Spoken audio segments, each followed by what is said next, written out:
আমাদের 9:30 বাজতে গেল। আমরা শুরু করতে যাব এখনই। ক্লাসে যারা জয়েন করো একটু সালাম দিও লিখে। আমি একটু বলে রাখি, আগামী ক্লাস থেকে আমরা জুমে ক্লাস করব। তো তোমরা যারা জুম ডাউনলোড করে সাইন ইন করে রেখেছো খুবই ভালো, কারণ জুমে ক্লাস নিলে সরাসরি কথা বলা যায়। আর যেহেতু আগামী ক্লাস থেকে আমরা সরাসরি প্রশ্ন উত্তর এই পর্বে চলে যাব, তো এখানে একজনকে দেখছি, আকাশ দুবার লেখা, কামাল উদ্দিন আসসালামু আলাইকুম বলেছ। ওয়ালাইকুম আসসালাম। তো তোমরা সাধারণ জ্ঞানের যাই জানবে তাই কোনো না কোনোভাবে কোনো না কোনো পরীক্ষায় কাজে লাগাতে পারবে যদি তুমি কৌশলী হও। আর কৌশলী ছেলেমেয়েরা ভালো করে, কারণ তুমি যদি কৌশল না জানো যে আমি কোন প্রশ্নের উত্তর কিভাবে দেব এবং কিভাবে দিতে গিয়ে সেখানে কি কি তথ্য উপাত্ত ব্যবহার করব, সেটা যদি জানা থাকে, বোঝা থাকে, কৌশলটা জানা থাকে, তাহলে পরীক্ষা ভালো হয়। তোমরা আমি একটু পরে ক্লাস শেষে তোমাদেরকে পিডিএফটা দিয়ে দিব। সেখানে আমি একটা ব্যাখ্যা দিয়েছি, এখানে কোনো প্রশ্ন বা কিছু দেইনি। আমি শুধু 3টা সেকশন আছে ইন্টারন্যাশনাল অ্যাফেয়ার্সে, সেই সেকশনে আমি এখানে নিচে যাচ্ছি পরে, আগে একটু এখানে দেখাইনি তোমাদের।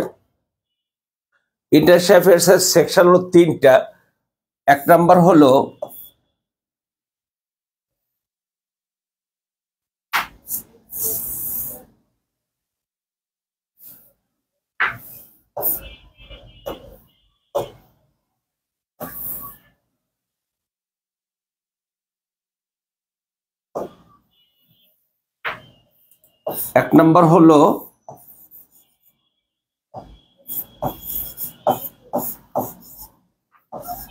Conceptual issues.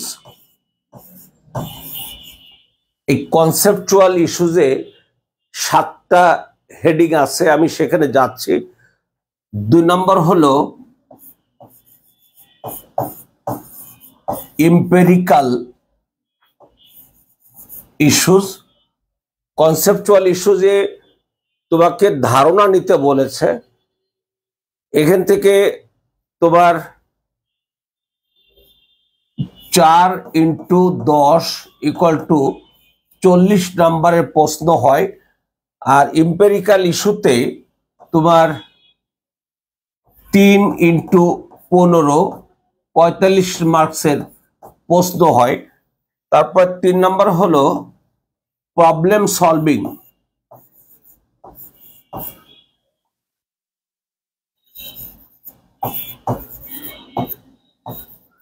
প্রবলেম সলভিং এটা হচ্ছে একটা 15 নম্বর। এই হলো 15, অর্থাৎ 100 মার্কসের পরীক্ষা হবে।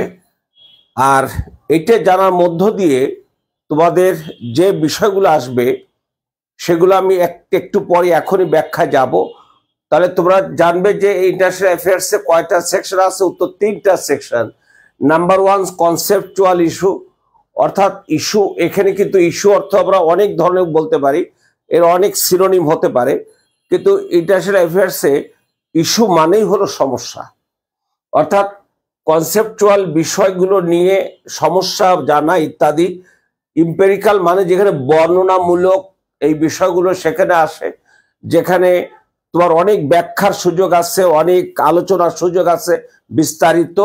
আর প্রবলেম সলভিং মানে হলো জাতীয় আন্তর্জাতিক ক্ষেত্রে নানা ধরনের প্রবলেম থাকে, সেই প্রবলেমগুলো কি প্রবলেম, সেই প্রবলেমগুলো কিভাবে সলভ করবে সেটা এখানে বিবেচনায় রাখবে। যে আমি আগে প্রবলেমটার উদ্ভব দেখাবো এবং প্রবলেমটার নেচার দেখাবো, তারপরে প্রবলেমটা হওয়ার কারণ দেখাবো, এরপরে কি করলে এটার সমাধান হবে সেটা দেখাবো। যেমন ধরো আমাদের রোহিঙ্গাদেরকে নিয়ে প্রবলেম সলভিং এসছে, রোহিঙ্গাদেরকে নিয়ে একাধিক প্রশ্ন এসছে। আজকে হতে পারে ফিলিস্তিনকে নিয়ে, ফিলিস্তিন প্রবলেম এটা একটা ইস্যু হতে পারে, তোমার রাশিয়া ইউক্রেন যুদ্ধ এটা একটা ইস্যু হতে পারে, তোমার আজকে যে ডোনাল্ড ট্রাম্পের রেসিপ্রোকাল ট্যারিফ এটা একটা ইস্যু, এটারই প্রবলেম। যেমন গতকালই তিনি ওষুধের উপরে 100% ট্যারিফ আরোপ করেছেন, একটু আগেই দেখলাম পেপারে। আমি সারাদিন নানাভাবে পেপার দেখতে থাকি, তো আজকে একটু আগে দেখলাম যে 100% ট্যারিফ ইম্পোজ করা হয়েছে। এর ফলে যারা ওষুধ আমেরিকা রপ্তানি করে, বিশেষ করে ভারত সবচেয়ে বেশি রপ্তানি করে আমেরিকায় ওষুধ। সেই ওষুধের ভারতে যেটা কস্ট পড়ে $100, সেটা আমেরিকা হচ্ছে $400। সে কারণে একই ওষুধ, সে কারণে ভারতেরটা তারা বেশি গ্রহণ করে। তো ভারত সেটা রপ্তানি বন্ধ করে দিয়েছে। এখন ভারতের সাথে আমেরিকার যে রিলেশনটা এখন হয়েছে, এটা নিয়ে কিন্তু রিটেনে লেখার সুযোগ পাবে। যারা রিটেন পরীক্ষা দেবে, যে কোনো ভাবে যে কোনো জায়গায় রিটেন পরীক্ষা দেবে, সে জায়গায় কিন্তু এইগুলো লেখার সুযোগ পাবে, আমি যে কথাগুলো বলছি। তারপরে আসো, সেটা হলো তোমার দেখো এখানে কনসেপচুয়াল ইস্যু, কনসেপচুয়াল 7টি ইস্যু আমি সেখানে ছোট্ট ছোট করে বলছি, তোমাদের কি কি জানতে হবে। এখানে তোমাদেরকে প্রথম জানতে হবে হলো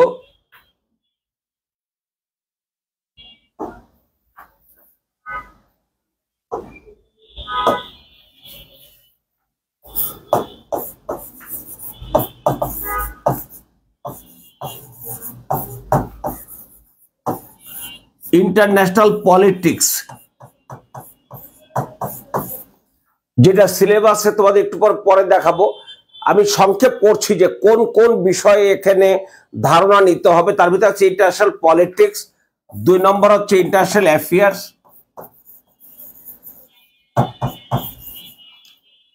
3 নম্বর হলো স্টেট। এই স্টেটের মধ্যে আরো অনেক কিছু আসবে, যেটা আমরা পরে আসবো।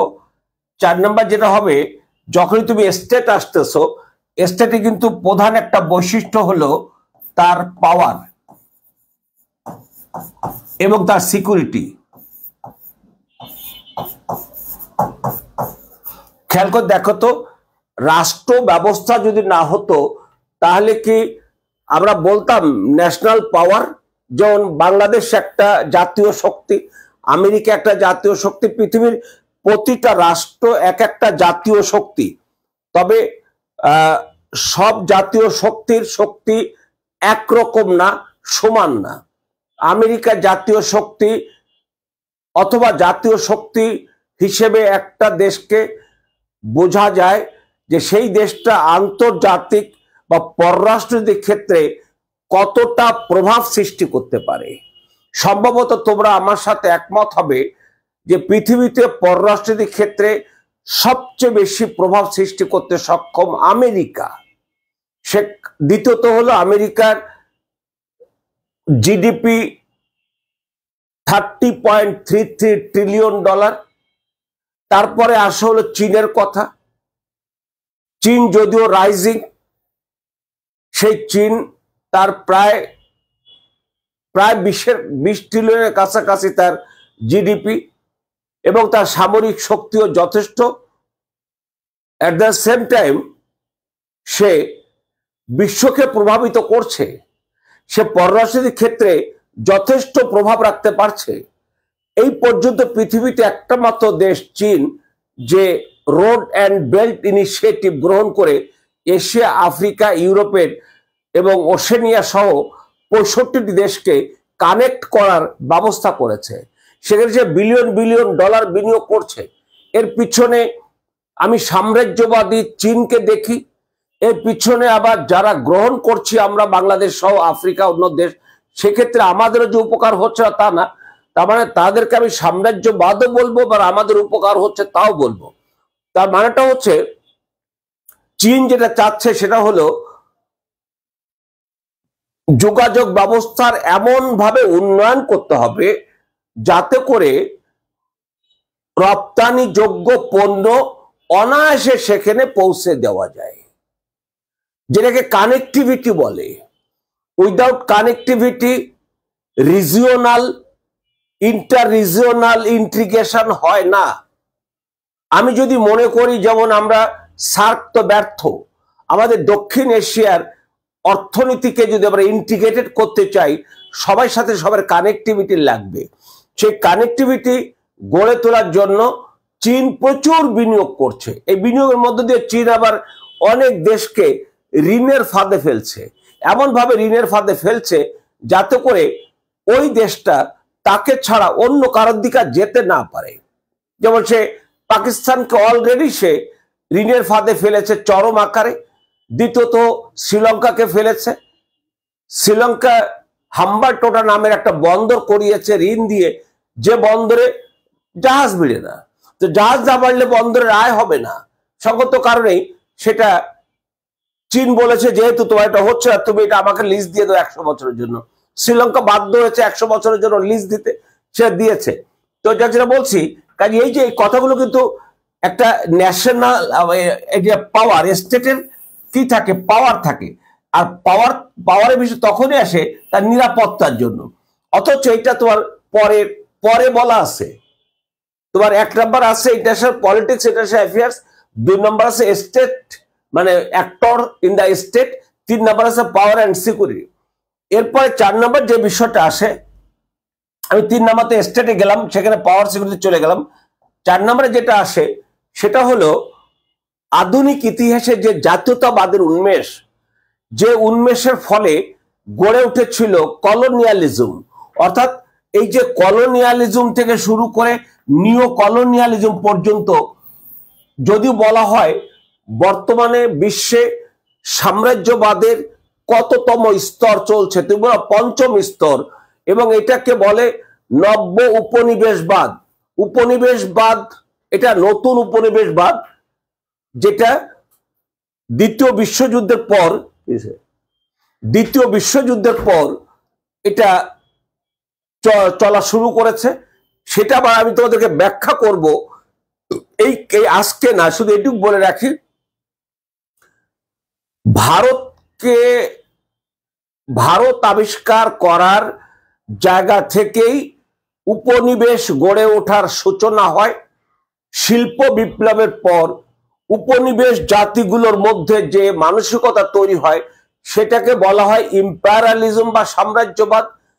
যখন দ্বিতীয় বিশ্বযুদ্ধ চলছিল তখন আটলান্টিক চার্টারের মাধ্যমে, তোমরা আটলান্টিক চার্টার নিশ্চয়ই শুনেছ, দেখি তোমরা কেউ আটলান্টিক চার্টার নামটা শুনেছ কিনা একটু বলো তো। আটলান্টিক চার্টার নামটা শুনেছ কিনা, ইয়েস অর নো। আমি আর কিচ্ছু যাব না, ভিতরে যাব না, ভয় পাওয়ার কোনো কারণ নেই। আটলান্টিক চার্টার নামটা শুনেছ কিনা দেখি কেউ বলো কিনা, আটলান্টিক চার্টার নামটা শুনেছ কিনা। যদি কেউ না শুনে থাকো সে না বলো, যদি কেউ শুনে থাকো সে হা বলো। আমি আবারও বলছি, আমি তোমাকে এর চেয়ে বেশি কোশ্চেনে যাব না। তোমরা যারা অংশ নিচ্ছ একটু সালাম টালাম দিও আর কি।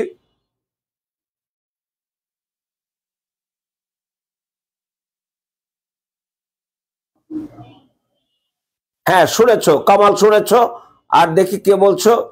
আচ্ছা এই যে আচ্ছা বলছে যে নো ডিটেলস প্লিজ, ডিটেল জানতে চাচ্ছে। তারপরে আরেকজন বলেছো শোনোনি, এটা হচ্ছে রাবেয়া রত্না। তারপরে সাদিয়া রহমান, ইয়েস স্যার, কিন্তু কনসেপ্ট ক্লিয়ার না। অবশ্যই ক্লিয়ার করে দেবো, কোনো চিন্তা করে না। রাবিয়া বলেছো, আসসালামু আলাইকুম। আসসালাম।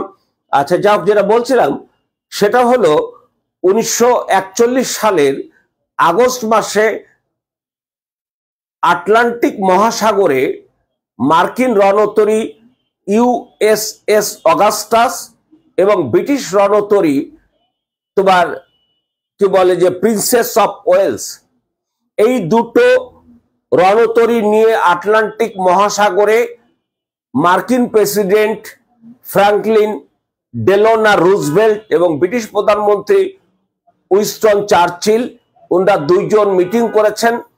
মিটিং করে সেখানে 14 আগস্ট তারিখটা ছিল, তারা স্বাক্ষর করেছিল 8 দফা বিশিষ্ট একটা ঘোষণাপত্রে।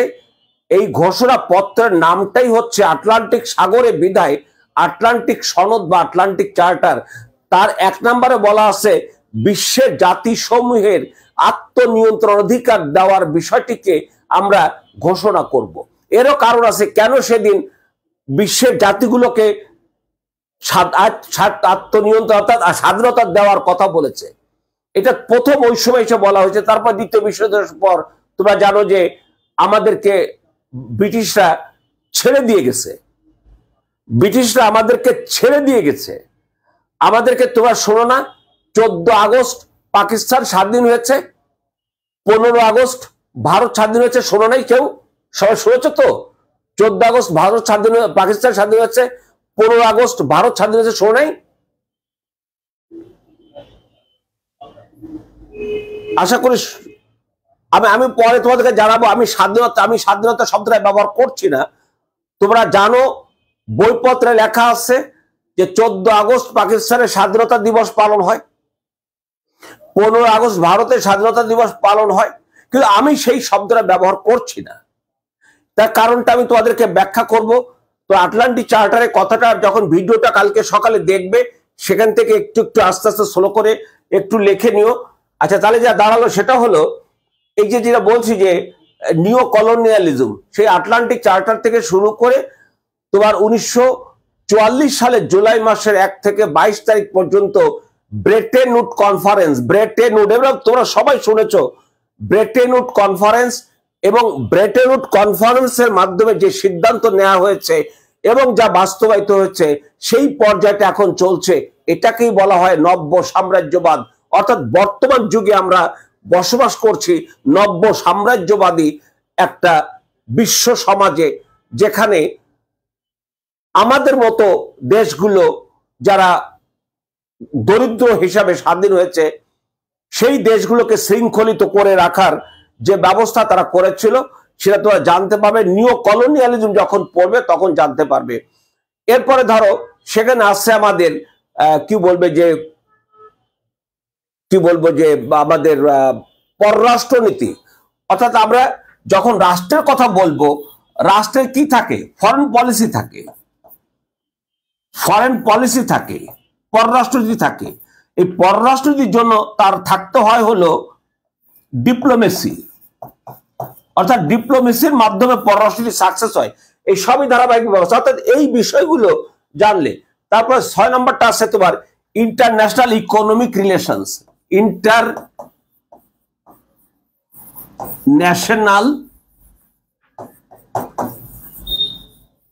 Economic relations. এই যে ইন্টারন্যাশনাল ইকোনমিক রিলেশনস, তোমরা শুনেছ না যে কি বলে যে যেটা ইন্টারন্যাশনাল ট্রেড, আন্তর্জাতিক বাণিজ্যের কথা শুনেছ। তারপর তোমার কি বলবে যে ফ্রি ট্রেড, ফ্রি ট্রেড মানে মুক্ত বাণিজ্য, এটা শুনেছ। তারপর তোমরা এটাও শুনেছ যে ফ্রি কি বলে যে প্রোটেকশনিজম। একটা সময় ছিল পণ্য যাতে আমদাম না হয়। তোমরা ট্যারিফ ব্যারিয়ারের কথা শুনেছ, শুল্কের কথা শুনেছ। একটা রাষ্ট্র যখন সে বিদেশে পণ্য রপ্তানি করে, সেই রপ্তানি আমদানি করে, সেই আমদানি পণ্যের উপরে শুল্ক নেয়। একটা রাষ্ট্রের রাষ্ট্র পরিচালনায় যে রেভিনিউ লাগে, সেই রেভিনিউর একটা অংশ আসে যখন আমাদের দেশে আমদানি হয়, সে আমদানিকৃত পণ্যের উপরে শুল্ক আরোপ করা হয়। ঠিক তেমনি আমাদের দেশ থেকে যখন অন্যান্য দেশে যায়, সেই দেশেও তারা শুল্ক আরোপ করে। এই শুল্ক যদি তুমি এমন ভাবে আরোপ করো যে একটা দেশের একই পণ্যের উপরে তুমি আরোপ করলে 10%, আর একটা দেশে করলে 50%, সো এটা লেভেল প্লেইং হলো না। এটাকে বলা হয় ট্যারিফ ব্যারিয়ার। এই ট্যারিফ ব্যারিয়ার আমরা 90 দশকে এসে WTO এর মাধ্যমে বলা হলো ট্যারিফ ওয়াল ভেঙে দেওয়া হয়েছে। এখন থেকে বিশ্বে তোমরা 0% থেকে 25% বেশি শুল্ক আরোপ করতে পারবে না।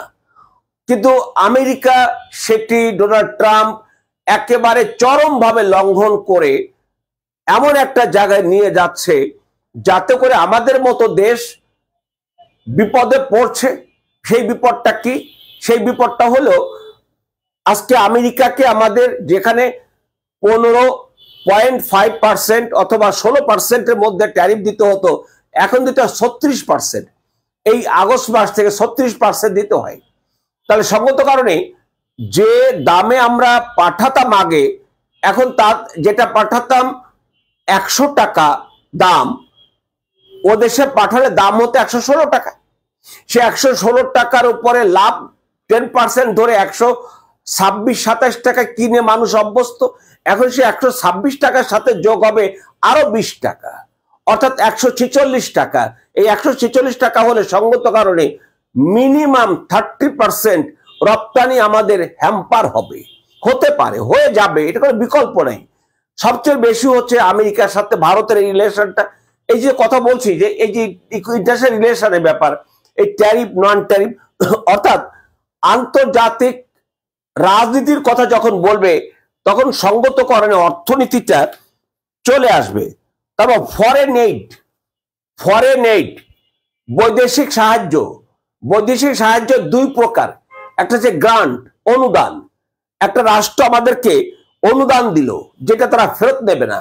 দ্বিতীয়ত হলো ঋণ বা লোন, যেটা সুদ আসলে তারা ফেরত নেবে। তারপরে হচ্ছে ডেপ্ট ক্রাইসিস, ঋণ সংকট। তোমরা এই কথা শুনেছো যে গত আগস্টের 5 তারিখে শেখ হাসিনা পতনের পর, পালিয়ে চলে যাওয়ার পর বা স্বৈরাচারের পতনের পর, যে যা ভাষা ব্যবহার করো সেটা অসুবিধা নেই, কারণ কোন ভাষাটা এখন মানুষ কিভাবে নিচ্ছে, কোন ভাষাটা কিভাবে নিতে পারে, সেটা হলো যার যার ব্যক্তিগত অভিরুচির ব্যাপার। আমি যখন কথা বলবো তখন আমি দেখব, পরে দেখেছি এমন ভাবে বলা হলো যে প্রায় $100 বিলিয়ন ঋণ করে গেছে। $100 বিলিয়ন ঋণ করেছে। এটা কিন্তু 1972 সাল থেকে এটা বলা হয় না। অথচ এই এক বছরে বর্তমান অন্তর্বর্তী সরকার সবচেয়ে বেশি ঋণ করেছে। অথচ এদের পক্ষে সেদিন বলা হলো যে আমাদের এত ডলার ঋণ রেখেছে। তোমরা কি জানো যে আমাদের রিজার্ভ বেশ ভালো? এখন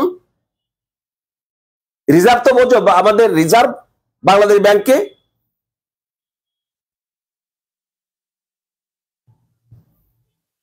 তোমরা কি দেখো রিজার্ভ আমাদের কত আছে? এবং এটা হ্যাঁ, মাহবুব আলিয়া নীলা, আসসালামু আলাইকুম ওয়া রাহমাতুল্লাহ, ধন্যবাদ।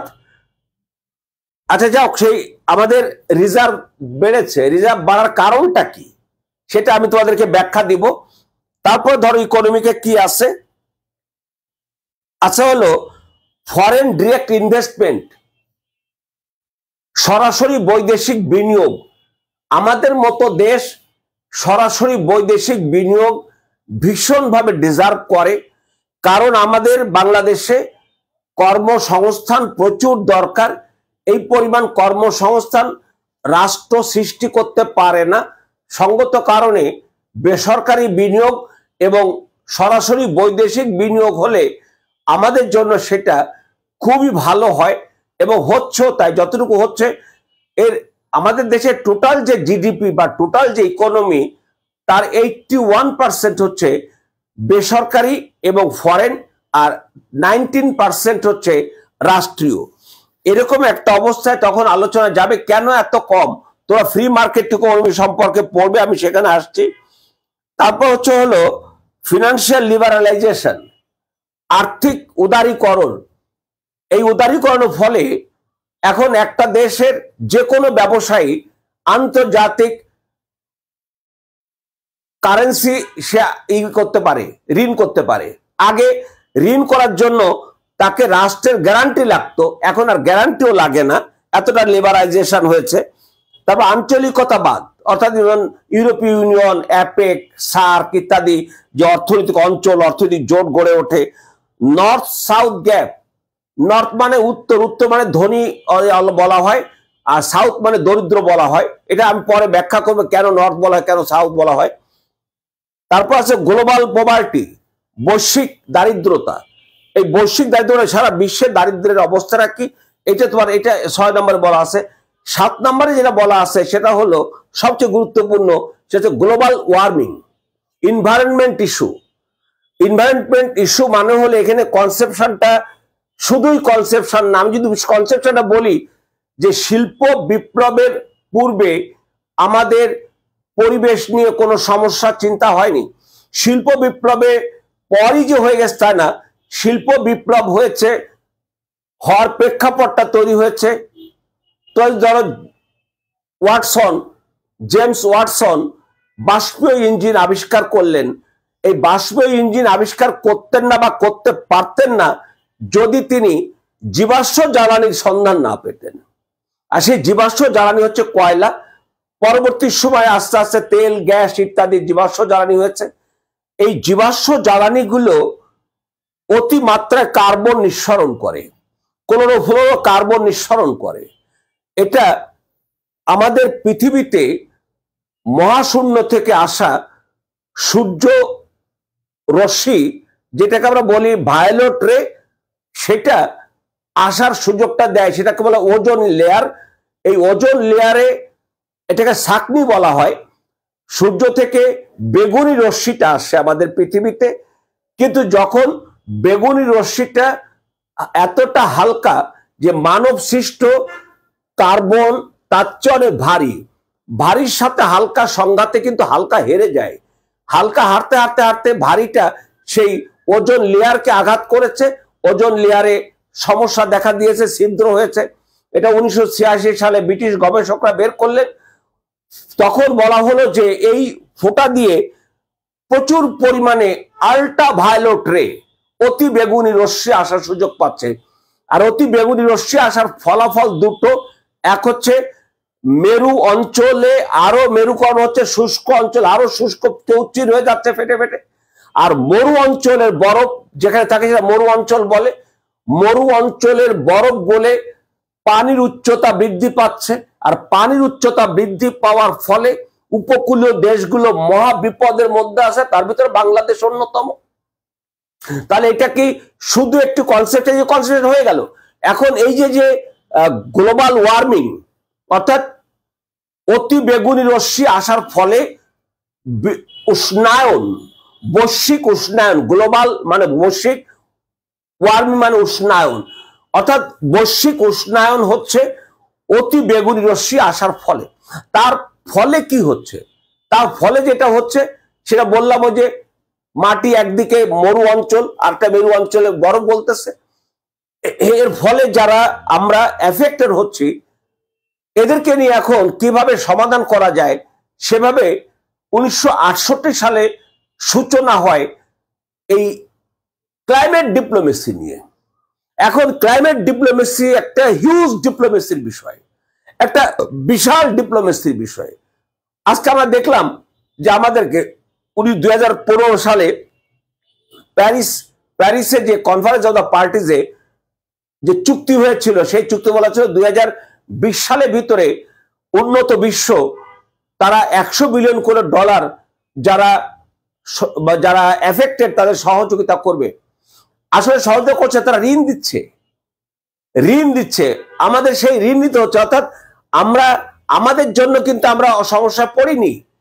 শিল্পোন্নত দেশ আমেরিকা এককভাবে মাথা পিছু সবচেয়ে বেশি কার্বন নিঃসরণ করে। চীন এভারেজে সবচেয়ে বেশি কার্বন নিঃসরণ করে। আমরা বাংলাদেশ মাত্র 0.5% সর্বোচ্চ আমরা কার্বন নিঃসরণ করি। আবার কার্বন কিন্তু অ্যাবজর্ব হয়, যেমন গাছপালা, সবুজ গাছপালা কার্বন অ্যাবজর্ব করে, জলাভূমি কার্বন অ্যাবজর্ব করে, মাটি কার্বন অ্যাবজর্ব করে। আমাদের প্রতিবেশী ভুটান, তারা জানো যে সবুজ, তার এতটাই সবুজ যে যতটা কার্বন সৃষ্টি হয় তার টোটাল পার্সেন্টেই ওটা শোষণ করে নেয় প্রকৃতি, ফলে সে কার্বন শূন্য দেশ, অর্থাৎ ওকেই বলা হয় কার্বন শূন্য দেশ। আমাদের দেশে এটা প্রায় কার্বন শূন্য আমরা বলতে পারি, অর্থাৎ আমাদের এফেক্ট হওয়ার জন্য আমরা দায়ী না। যারা দায়ী তারা আমাদেরকে টাকা দেওয়ার কথা, সেই টাকাটা প্রথমত দিচ্ছে না, দ্বিতীয়ত যা দিচ্ছে সেটা ঋণ। এই নিয়ে আমরা প্রচুর আলোচনা করবো। অর্থাৎ এটা কিন্তু কনসেপশনের মধ্যে রাখলে চলবে না, এই নিয়ে অনেক বড় পড়ালেখা করতে হবে। তারপর আমি চলে আসি তোমাদের পরেরটায়। এই যে দেখো, 1 নম্বরে আছে তোমাদের ইন্ট্রোডাকশন টু ইন্টারন্যাশনাল অ্যাফেয়ার্স। 1 নম্বরে সেখানে কি আছে? Significance of international affairs, meaning and scope of international affairs, linkage between international affairs and international politics. অর্থাৎ প্রথম বলা হয়েছে তোমার ইন্টারন্যাশনাল অ্যাফেয়ার্স, এই নাম তোমরা সবাই শুনেছ কথাটা, এটা আমি আজকে ব্যাখ্যায় যাব না। আগামী যেদিন প্রথম ক্লাসটা, আগামী যেদিন তোমার বাংলাদেশ অ্যাফেয়ার্স হবে, সেদিন আমি তোমাদেরকে পড়াবো, হলো লিখে দিব। সেটা হলো আমরা 1947 সালে পাকিস্তান সৃষ্টি হয়েছে। পাকিস্তান সৃষ্টি হয়েছিল মুসলমানদের রাষ্ট্র হিসাবে। এই মুসলমানদের রাষ্ট্র ভাবনা পাকিস্তান সৃষ্টি, আমি কিন্তু স্বাধীনতা কথাটা বলছি না, রিমেম্বার, পাকিস্তান সৃষ্টি এবং 71 সালে পাকিস্তান ভাঙার কারণ, এই নিয়ে আমি তোমাদেরকে ব্যাখ্যায় যাব। আর যেহেতু এই জায়গাটা তোমরা দেখেছো যে যেখানে আমাদের স্বাধীনতার প্রেক্ষাপটে যেখানে বঙ্গবন্ধুর কথা রয়েছে, বঙ্গবন্ধুর কথা নাই এমন কোন জায়গা নেই, তারপরেও একেবারে সরাসরি, যেমন 6 দফার সাথে বঙ্গবন্ধু, তারপরে 70-এর নির্বাচন মানে বঙ্গবন্ধু, 7 মার্চের ভাষণ মানে বঙ্গবন্ধু, 1971-এর মার্চের নন কোঅপারেশন মুভমেন্ট মানে বঙ্গবন্ধু, স্বাধীনতার ঘোষণা মানে বঙ্গবন্ধু, এবং মুক্তিযুদ্ধের সর্বাধিনায়ক মানে বঙ্গবন্ধু, এবং রাষ্ট্রপতি বঙ্গবন্ধু। সেজন্য মুজিবনগর সরকারের গঠন কার্যাবলীও তোমাদের প্রশ্নে আসবে না। এটা তোমরা যারা 47 পরীক্ষা দিয়েছো, তোমাদের কিন্তু পরীক্ষার বেশ আগে এটা কিন্তু নোট দিয়েছিল যে এইগুলো বাদ। তোমরা কি জানো এটা যে বাদ দিয়েছে প্রিলিমিনারি থেকে? জানতে? এই জন্য দেখো, তোমার যেমন ইসের আইছে, কি বলে যে তমুদ্দুল মজলিসের প্রতিষ্ঠাতা, উনি কোন ডিপার্টমেন্টে পড়তেন? আমার বইতে সরাসরি লেখা আছে। উনি, দেখো ওনার জায়গা থেকে আমি দেখি, তোমরা কি জানো ওই ভদ্রলোক পরবর্তী সময় একটা রাজনৈতিক দল করেছিল, তার নাম কি? তোমরা কি কেউ জানো যে শেরে বাংলা রাজনৈতিক দলের নাম কি? তোমরা কি কেউ জানো মৌলানা ভাসানী আওয়ামী লীগ থেকে কত সালে বেরিয়ে গিয়ে ন্যাশনাল আওয়ামী পার্টি করেছে? এখন কি ন্যাশনাল আওয়ামী পার্টি আসছে? এখন কি ভাসানী কি বলে যে কমরেড মুজাফফরের পার্টি আছে? এখন কি শেরে বাংলার পার্টি আছে? কেন নাই? আমাদের 1941 সালে জামাত ইসলাম হিন্দ প্রতিষ্ঠিত হয়েছে, এবং পাকিস্তানে জামাত ইসলাম, পূর্ব পাকিস্তানে জামাত ইসলাম, পাকিস্তানে জামাত ইসলাম ভ্যানিশ, পূর্ব পাকিস্তান অর্থাৎ এখন বাংলাদেশে জামাত ইসলাম আছে। জামাত ইসলাম নামে পৃথিবীতে এই ধরনের মওদুদের রাজনৈতিক দল পৃথিবীতে আর কোনো জায়গায় নেই। তার মানে কি, রাজনৈতিক দল এটা আছে, এটা আন্তর্জাতিক বিষয়, এটা নিয়ে আলোচনা হবে, কথা হবে। বিষয়টি হলো এই ইন্টারন্যাশনাল অ্যাফেয়ার্স কিভাবে গড়ে উঠলো। দুটো জিনিস আমি এখানে ব্যাখ্যা দিয়েছি, তোমাদের এখানে লিখে দিছি যে আমাদের মনে রাখতে হবে, রাষ্ট্রবিজ্ঞানে কোনো কিছুই কিন্তু সংজ্ঞা হয়ে তৈরি হয় না। আগে কিন্তু ইন্টারন্যাশনাল অ্যাফেয়ার্স, এই যে ইন্টারন্যাশনাল অ্যাফেয়ার্স, এটা কিন্তু সংজ্ঞায়িত হয়নি। এটা ইন্টারন্যাশনাল অ্যাফেয়ার্স কি এটা সংজ্ঞা তৈরি হয়নি, কিন্তু হয়েছে।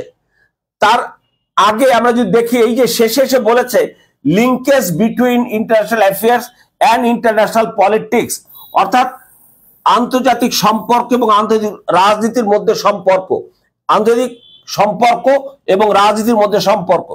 তাহলে এই দুটোর মধ্যে প্রথম কোনটা আগে আসলো? কারণ একটা আগে হবে, একটা পরে হবে।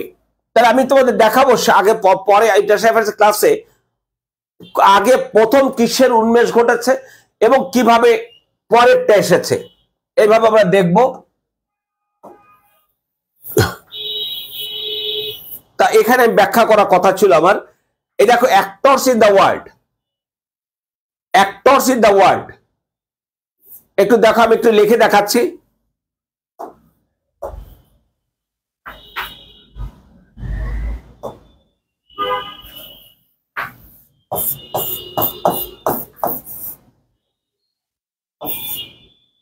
অ্যাক্টরস ইন দ্য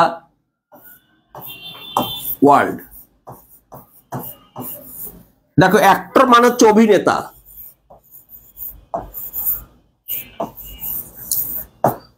অভিনেতা মানে হলো কেউ পথনাটক করে, সে পথনাটকের অভিনেতা।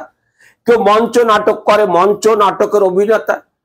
কেউ টেলিভিশন নাটক করে, টিভি নাটকের অভিনেতা। কেউ সিনেমা করে, সিনেমার অভিনেতা। কিন্তু এখানে সেই অভিনেতা না, এখানে হচ্ছে অ্যাক্টরস ইন দ্য ওয়ার্ল্ড, অর্থাৎ বিশ্বে অভিনয় করে কে? বিশ্ব অভিনেতা বলা হয় রাষ্ট্রকে। এই জন্য আমরা এই অ্যাক্টরের ইংরেজি অভিনেতা শব্দটা না বলে এটাকে বলবো আমরা কারক। কারক মানে যে করে। তাহলে পৃথিবীতে কাজ করে রাষ্ট্র, তাহলে অ্যাক্টর ইন দ্য ওয়ার্ল্ড মানে বিশ্বের কারক সমূহ। সেই কারক সমূহের প্রথম বলা হয়েছে তোমার modern state, types of state, অর্থাৎ আধুনিক রাষ্ট্র, রাষ্ট্রের ধরন। এরপর বলা হয়েছে রাষ্ট্রের লক্ষ্যটা কি? রাষ্ট্রের লক্ষ্য হলো মানুষের কল্যাণ করা, দেশের মানুষের কল্যাণ করা। এখন দেশের মানুষের কল্যাণ করতে গেলে তাকে উন্নয়ন পরিকল্পনা গ্রহণ করতে হবে। আবার রাষ্ট্র কি দেশের মানুষের যত রকমের কল্যাণ করার প্রয়োজন রাষ্ট্র একা পারে না। সেহেতু রাষ্ট্র যে কাজটা করে সেরকমই একটা অংশ আবার চলে যায় হলো বিভিন্ন জায়গায়। যেমন জাতিসংঘ আমাদেরকে হেল্প করে, আমাদেরকে এনজিও হেল্প করে, আমাদেরকে সিভিল সোসাইটি হেল্প করে, আমাদেরকে বেসরকারি বিনিয়োগকারীরা হেল্প করে। যেমন রাষ্ট্রের কাজ হচ্ছে তোমাকে কর্ম দেওয়া, তোমাকে কর্মসংস্থান দেওয়া, কিন্তু রাষ্ট্র পারছে না। তুমি একটা ইন্ডাস্ট্রিতে, একটা শিল্প প্রতিষ্ঠানে তুমি একটা এক্সিকিউটিভ হিসেবে ভালো বেতনে চাকরি পেয়ে গেলে, ওই যে রাষ্ট্র হেল্প করেছে, তুমি এটা করো, মানুষকে চাকরি দাও। পার্থক্যটা কোথায়? একটা পার্থক্য বলি, রাষ্ট্র পক্ষে সরকার আইন করতে পারে, কিন্তু নন স্টেট অ্যাক্টর মানে যে রাষ্ট্র নয় কিন্তু রাষ্ট্রের মতো কারক, রাষ্ট্রের মতো ভূমিকা রাখে, তাকে বলে নন স্টেট। অর্থাৎ নন স্টেট মানে যেমন এনজিও, সে কিন্তু আইন করতে পারে না, আইন করতে পারে সরকার। আর সরকারের রাষ্ট্রের পরিচয়টা, সরকারের পরিচয় রাষ্ট্রের পরিচয়, অর্থাৎ সরকারের রাষ্ট্রের পক্ষে কাজ করে সরকার। তাহলে সরকার যে কাজটা করছে সে আইন প্রণয়ন করতে পারে, এই ক্ষমতা তার আছে। এনজিও আইন প্রণয়ন করতে পারে না, সিভিল সোসাইটি আইন প্রণয়ন করতে পারে না। এই পার্থক্যগুলো আমরা এই মানে সম্পর্কের ক্ষেত্রে দেখব। এই যে দেখো, power and security, power, national power, balance of power, disarmament, arms control, geopolitics, terrorism, এইগুলো সব আমি একটা একটা করে তোমাদেরকে ব্যাখ্যা করে বোঝাবো যে এখানে কনসেপশনটা কি, একটা ধারণা। এবং সেই গল্পটা শুনলে আমার ধারণা, পিডিএফ এবং রেকর্ডটা যদি দেখো, তুমি নিজে যে কোনো সব বলতে পারবে যে টেরোরিজম,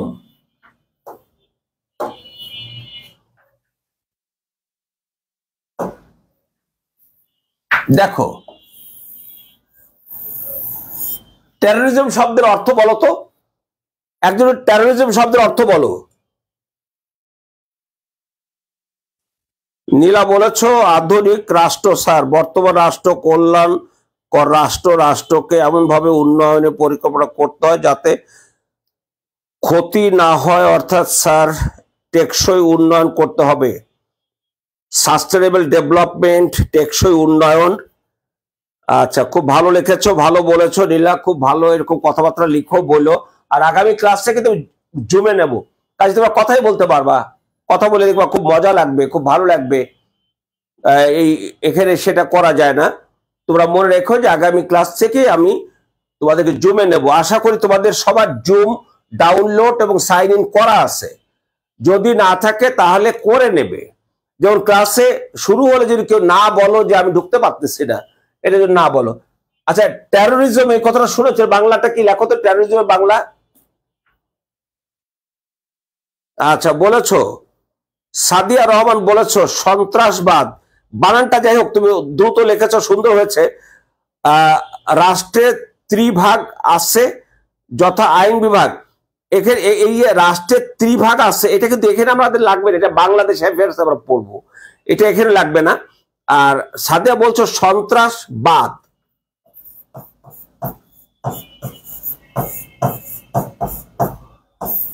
আমি কি লিখেছি? সন্ত্রাস লিখেছি। বাদ শব্দের বাদ, এই বাদ হচ্ছে একটা আদর্শ,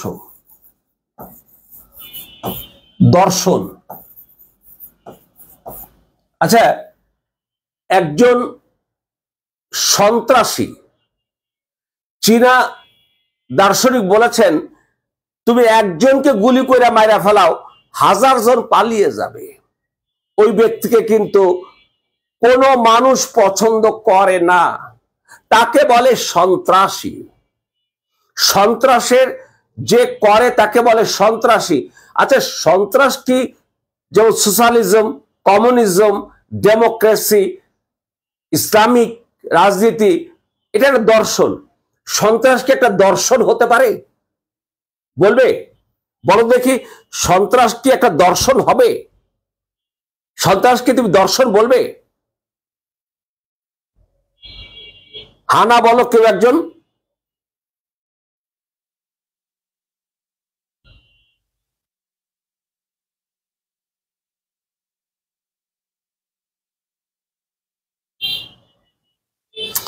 সন্ত্রাসকে তুমি কি আইডিওলজি বলবে?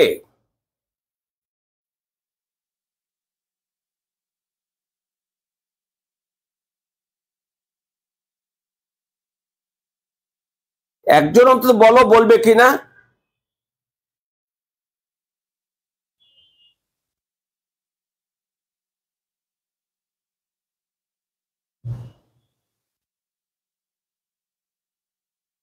না না, সাদিয়া বলছো না না না, তাহলে সিলেবাসে দিছে, এখন কি করবে তুমি? আমাকে প্রমাণ করতে হবে সিলেবাসে কেন টেরোরিজম, আইএসএম যোগ করা হলো, কেন যোগ করা হলো। আমরা, আমাদের সুবিধা হলো আমরা জানি না, তার চেয়ে বড় সুবিধা হলো আমি যে জানি না তাও জানি না, যেটা সক্রেটিস বলেছেন 399 খ্রিস্টপূর্ব তার যখন বিচারের শেষ কথাটি ছিল যে আপনাদের সাথে একটা পার্থক্য আছে, আমি যে জানি না তা আমি জানি, আর আপনারা 500 জন বিচারক আমার বিচার করছেন, আপনারা যে জানেন না তাও জানেন না। সেজন্য আমাদের এখানে টেরোরিজম শব্দটা বলা হয়েছে। অর্থাৎ টেরোরিস্টদের কাজকে একটা আদর্শ হিসাবে প্রতিষ্ঠিত করা হয়েছে। কেন করা হয়েছে, কিভাবে করা হয়েছে, লাদেনের জন্ম কিভাবে হলো, লাদেনের উত্থান কিভাবে হলো, তারপর তোমার কি বলে যে ওই যে আল কায়দা নাম শুনে, আল কায়দার জন্ম কিভাবে হলো, ইসলামিক স্টেটের জন্ম কিভাবে হলো, এগুলো সবই শুনলে বুঝতে পারবে যে আমার মগজে ঢুকাই দেওয়া হয়েছে তুই সন্ত্রাসী কাজ করবি। এই সন্ত্রাসী কাজ হচ্ছে তোর একটা মতবাদ। কে কিভাবে ঢুকালো সেটা তোমাদেরকে বোঝাবো।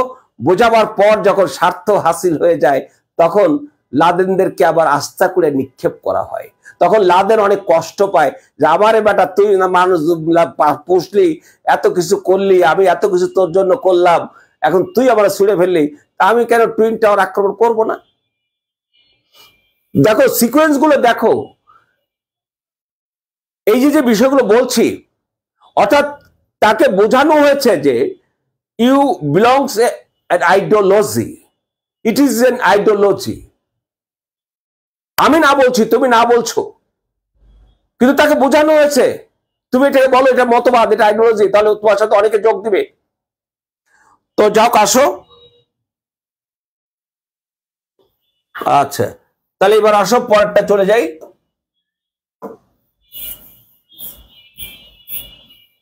দেখো মেজর আইডিয়াজ এন্ড আইডিওলজি, আমি সবই কথা বলেছি।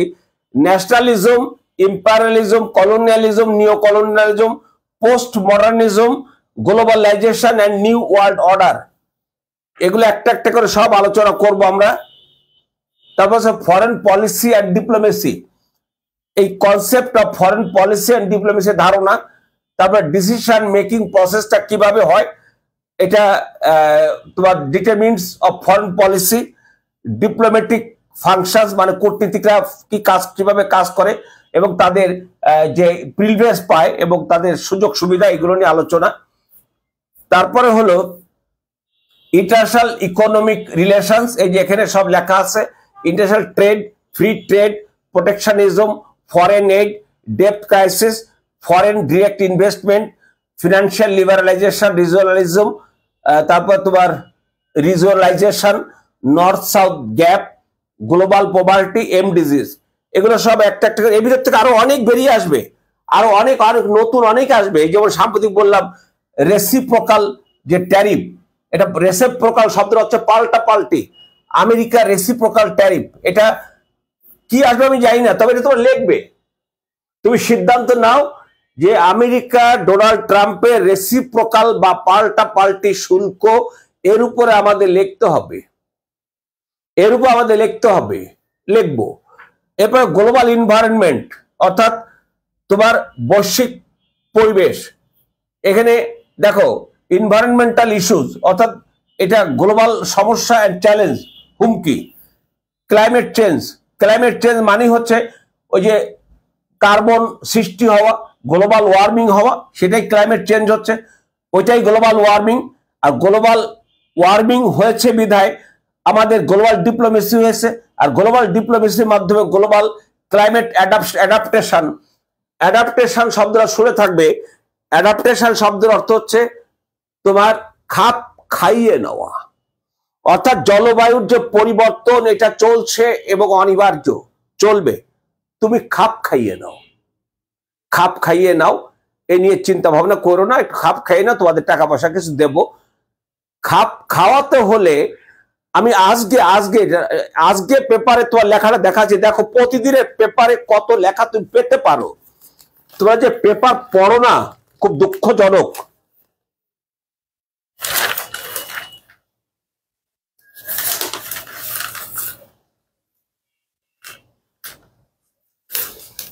এই যে বণিক বার্তায় তোমার 4 পাতায় উপসম্পাদকীয়, এই যে এখানে একটা জায়গায় আছে যে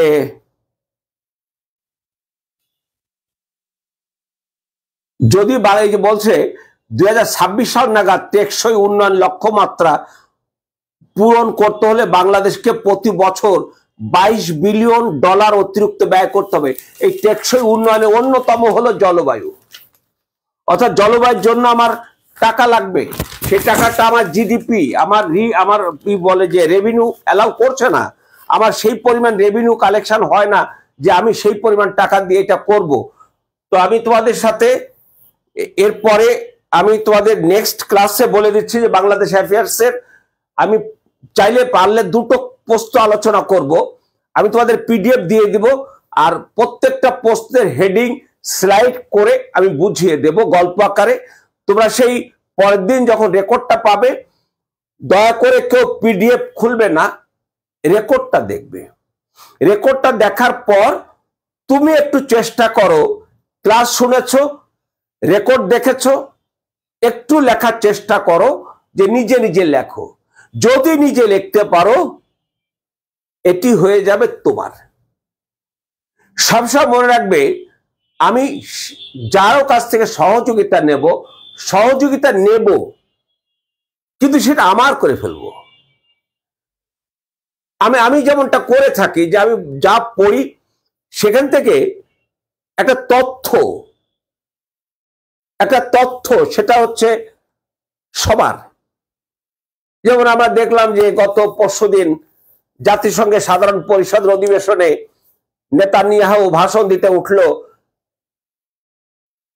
কি ধিক্কার ধিক্কার এবং ধিক্কার, তোমার হাতে রক্ত, তুমি শিশু মারো, তুমি বিরুদ্ধ মহিলাদেরকে মারো। ওই অধিবেশনে থাকা কূটনীতিকরা সব বেরিয়ে চলে গেছে, 2-4 জন ছাড়া।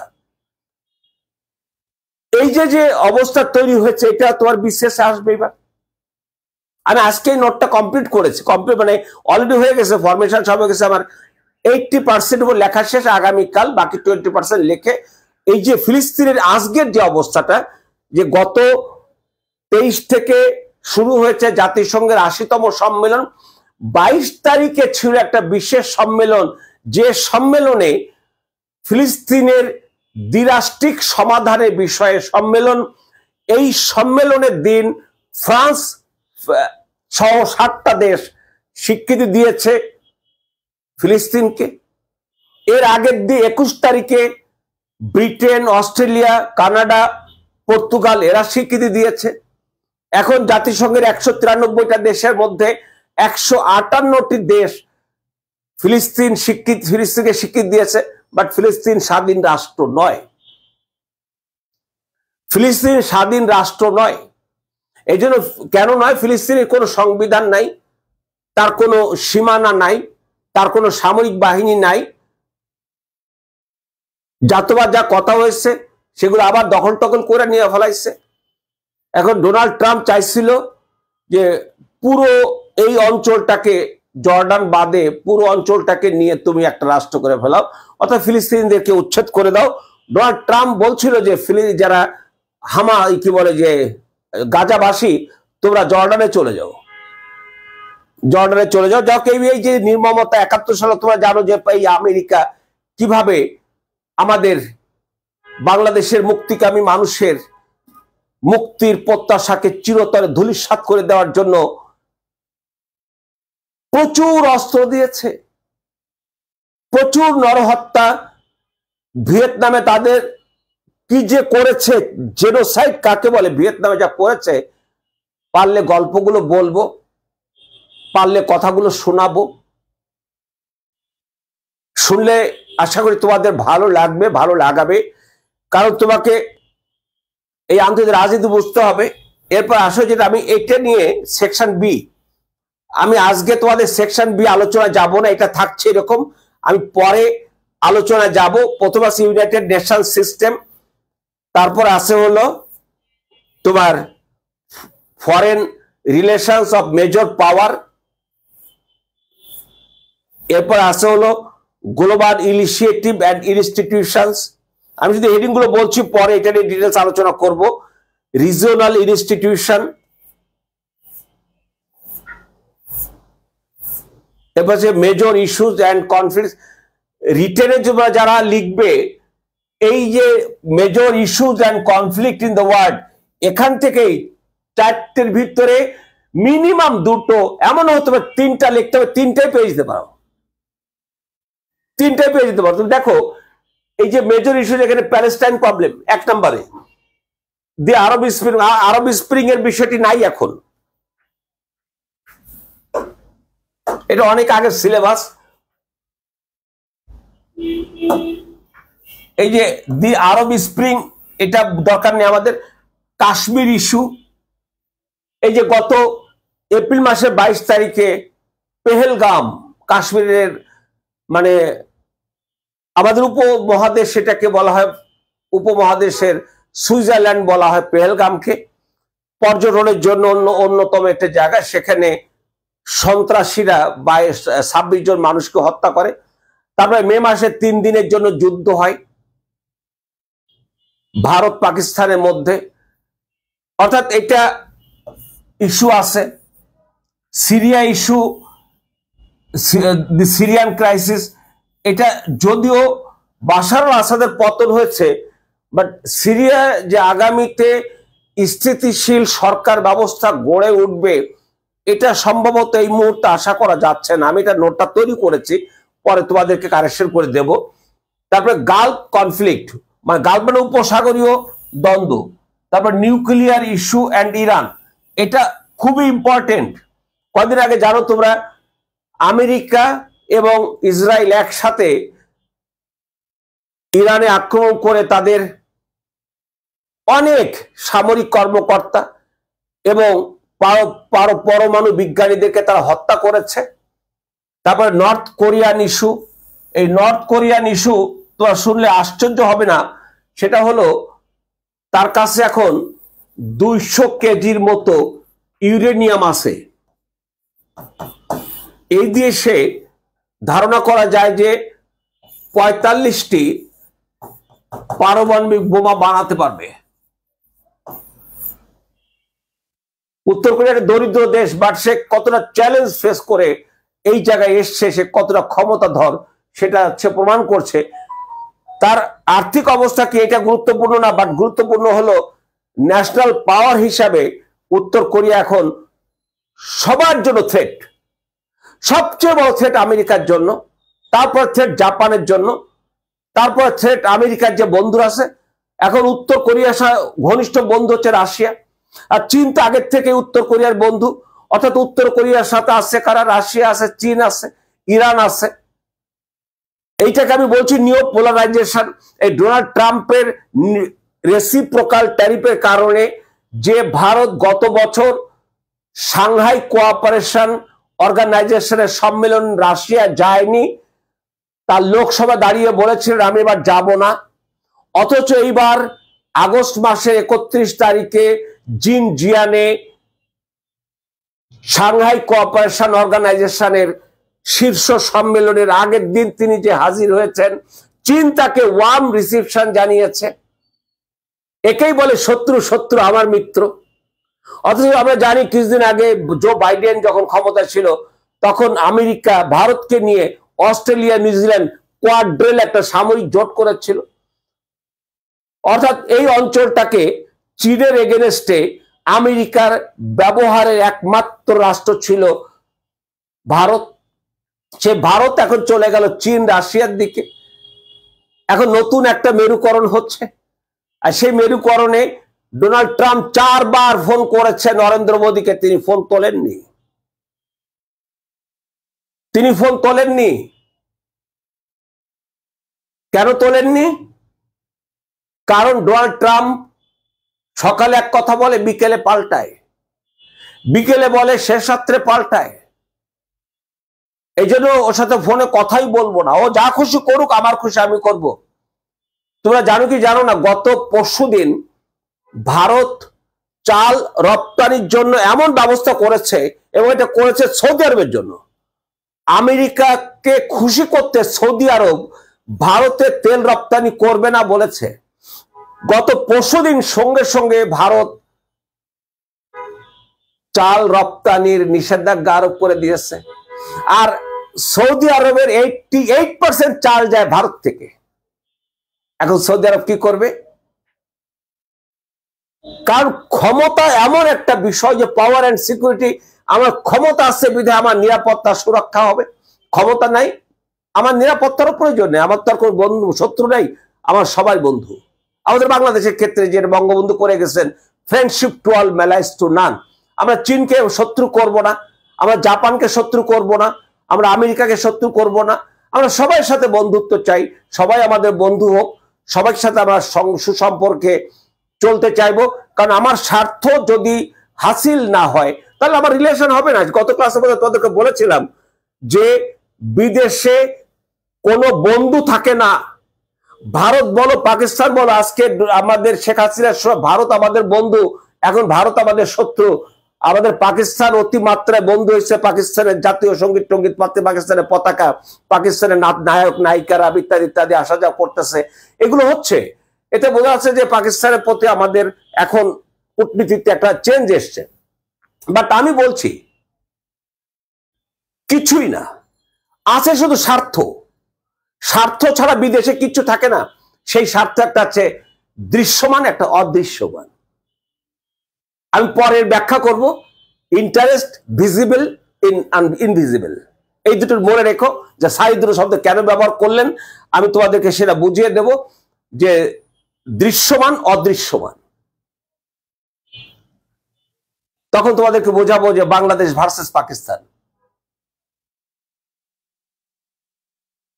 তো তোমরা কি কোনো প্রশ্ন করবে?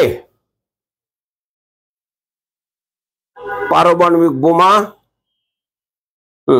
কেউ যদি একটা প্রশ্ন করতে চাও করো। তোমাদের একটা প্রশ্ন শুনে আমি আগের প্রশ্ন বললাম, আমি চেষ্টা করব দুটো, একটা হলো মুসলমানদের রাষ্ট্র ভাবনা, পাকিস্তানের জন্ম এবং পাকিস্তান ভাঙার কারণ, এই নিয়ে আলোচনা করব যদি সম্ভব হয়। কারণ একটা জিনিস বোঝাতে অনেক কষ্ট হয়, অনেক সময় লাগে, আর সাধারণ জ্ঞানী বিষয়টা একেবারে ভিতর থেকে কথাগুলো আসতে হয়। আবার কথাগুলো সবুজ বুঝতে পারো তোমরা যে কন্টিনিউয়াসলি তোমার একই ফোর্সে ভিতর থেকে আসা, এটা কিন্তু একটা কষ্টের ব্যাপার আছে। তো সেটা আমার মনে হয় যখন আমরা জুমে ক্লাস করবো এই কষ্টটা থাকবে না, কারণ এখন তোমরা কথা বলতে পারছো না, তখন কথা বলতে পারবে। তোমাদের তো বোধহয় সবাই রুটিন পেয়েছো, রুটিন জানো, কেউ কোনো প্রশ্ন করবে না?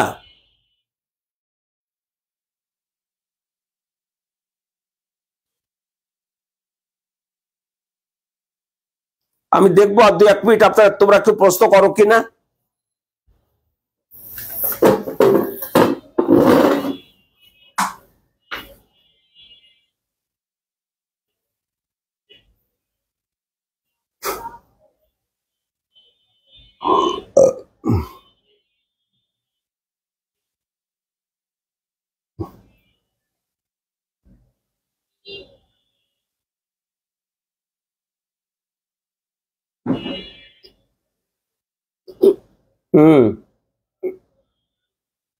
জি স্যার, পেয়েছি। আগে শুনেছি মোদি আর ট্রাম্প বন্ধু স্যার, এখন 50% শুল্ক, প্রথম বসাইছিল 25%, এরপর বলছিল যে তুমি যদি রাশিয়ার কাছ থেকে অপরিশোধিত তেল কেনা বন্ধ না করো তাহলে আরো দেবো। আর ভারত কথাই বলে নাই, ভারত বলছে না আমি দেব না, আমি করব না, এটা আমি করব, তেল আনবই আমি। তেল আনা এখন এই সেপ্টেম্বরে তেল আনা ডাবল করে দিছে। আমেরিকাকে সম্ভবত তোমাদেরকে দেখাবো যে ভারত কি শিক্ষা দিচ্ছে, কি অবস্থায় পড়েছে আমেরিকা। আর সৌদি আরব এটা করার ফলে তোমাদের কাল পরশু জেনে যাবে, 2-4 দিনের ভিতরে জেনে যাবে সৌদি আরবের অবস্থা কি। 88% চাল তারা আমদানি করে ভারত থেকে, কারণ ওদের দেশেই হয় না চাল, গম হয় না, ধান হয় না। ওদের দেশে আল্লাহ শুধু মাটির নিচে মহাসম্পদ দিয়ে রাখছে।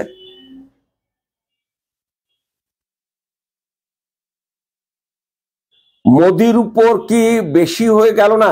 এটা শোনো, এটা আমেরিকা কেন করলো, বেশি হলো কম হলো এটা বিষয় না, বিষয় প্রতিক্রিয়াটার এফেক্টটা কি হচ্ছে, মানে আমার কি কি কর্মকাণ্ডগুলো ঘটছে সেগুলো জানা তোমার দরকার, সেগুলো তুমি জানবে। ইরান ইসরায়েল যুদ্ধ মূলত কোন কারণে হয়েছিল বলবেন স্যার?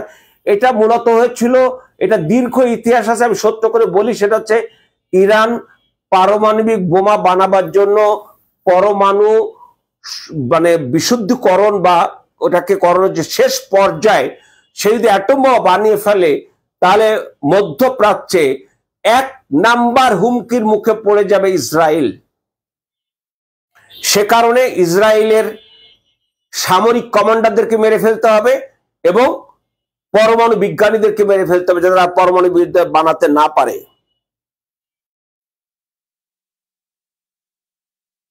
এই তো তোমরা ভালোই কোশ্চেন করতে পারো। আর তোমাদেরকে আবার একটা কথা বলে রাখি, আমি 2021 সাল থেকে বোধহয় 41 BCS রিটেন থেকে অনলাইনে করাচ্ছি। তো তখন টাকা যা ছিল, এখন আমি টাকা কমিয়েছি, কম হচ্ছে তোমাদের, মাত্র 2030 টাকা তোমরা টোটাল এই সাধারণ জ্ঞানে যা যা পড়ার সব পড়তে পারবে, রচনা সহ, বাংলা ইংরেজি। স্যার নিউজ পেপার কিভাবে পড়লে হেল্পফুল হবে? এই সাদিয়া, তুমি একটু কষ্ট করে দিনে একটু ফোন করো, আমি তোমাকে বুঝাই দিব, কারণ এটা তো লেখে বোঝানো যাবে না। আর বা পরে ক্লাসে যেদিন জুমে ক্লাস, তো আবারও বলছি আগামী ক্লাস জুম দিয়ে শুরু হবে, তাহলে কথা বলা যাবে, যে আমি দেখাই দিব যে কি কোনটা লাগবে তোমার সেটা দেখো, তো তুমি পড়লেই বুঝবা যে এটা লাগবে অথবা এটা লাগবে না। হ্যাঁ, যেমন ধরো যে ওই যে আমাদের একটা অ্যাক্সিডেন্ট হলো, অ্যাক্সিডেন্টের ধরনটা কেমন, যদি ওরকম হয় যে একটা বিমান ওই মাইলস্টোনে যে পড়ে গেছে, এটা একটা ইম্পর্টেন্ট, যে আমাদের দুর্বলতাটা কোন জায়গায় এটা বোঝা গেল, এতগুলো ছেলে বাচ্চা মারা গেল। এমনি রাস্তাঘাটে অ্যাক্সিডেন্ট হলো, এগুলো পড়া লাগবে না। তারপরে অন্যান্য অনেক খবর আছে যেগুলো পড়া লাগে না। যেমন আমি এখানে দেখো, তোমার এখানে পেয়েছি চলতি অর্থ বছরে এলএনজি আমদানিতে ব্যয় গ্যাস কূপ খনন জরিপে বরাদ্দের 51 গুণ বেশি, এটা আবার আলোচনা করতে হবে। জাতিসংঘের সাধারণ অধিবেশনে অংশ নিতে পারে হলো 7 জন ডেলিগেট। তো বাংলাদেশে দেখা যায় যে সবসময় অনেক বেশি যায়, দরকার হয় না এত, তাও যায়, 7 জন অংশগ্রহণ করতে পারে। তারপরে ভিতরে যে তোমার দেখবে এটা উপসম্পাদকীয়, সেখানে আমি পশ্চিমা ও চীনা ঋণের বিভিন্ন মুখী স্রোত, বাংলাদেশের উন্নয়ন যাত্রায় সুযোগ ও ঝুঁকির ভারসাম্য, এগুলো দেখে দেখে আমি এটা পড়বো। তারপর যেমন ধরো তোমার এই যে পড়লেই বুঝতে পারবে, এই যে আছে বৈশ্বিক উদ্ভাবনী সূচকে 106তম বাংলাদেশ, এটা হচ্ছে একটা তথ্য, এরকম তথ্য পাবে আর লেখা পাবে। এই যে ঢাকা বিশ্ববিদ্যালয়ে যেমন আমাদের বিশ্ববিদ্যালয় থেকে গবেষণার কিন্তু খুব সুযোগ কম, এটা তোমাদের পড়ার বিষয় আছে। তো যাক, আগামী ক্লাসে তোমাদের সাথে দেখা হবে, ভালো থেকো। আর তোমরা পারলে 2030 টাকা দিয়ে ভর্তিটা হয়ে যেও, আবার এখানে চাপ দেওয়া না, এমনি বলে রাখলাম যাতে তোমরা মনে রাখো আর কি।